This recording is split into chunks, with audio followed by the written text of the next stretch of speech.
Okay, so I'll lob you a softball to start. Okay. What's the solution for North Korea? Well, there's basically three different tools. There's diplomacy, there's sanctions, and there's military force. Right now, North Korea is not interested in diplomacy. It's not clear that sanctions are going to have much of an effect absent a full, complete embargo. China is very resistant to doing that, fearing political collapse and regime change.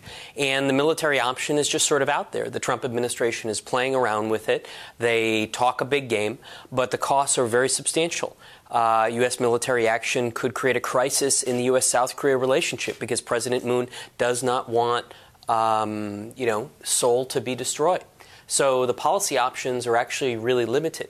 And I think the real problem is going to be that Kim Jong-un right now has one goal, which is to demonstrate that he can have a nuclear-capable ICBM. And so I expect in the next few months that we're going to see a full horizontal test of the Hwasong-14, that missile that's probably going to be their ICBM. That could potentially reach the west coast of the United States, definitely Guam, and it's flown several times over the northern island of Hokkaido, right? Exactly. Yeah. This is a new missile system, interestingly. Yeah.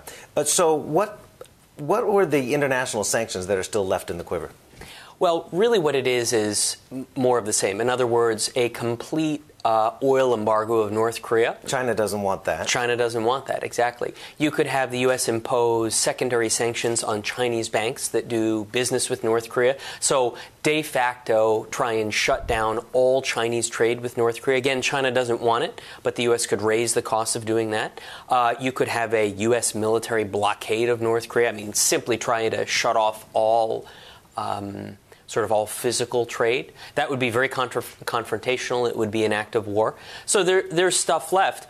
But here's the issue, is will more economic deprivation lead Kim Jong-un to give up its nuclear weapon program? Will it? I don't think so. Yeah. Unfortunately, Kim Jong-un is so far along with this program that technology at this point always beats sanctions.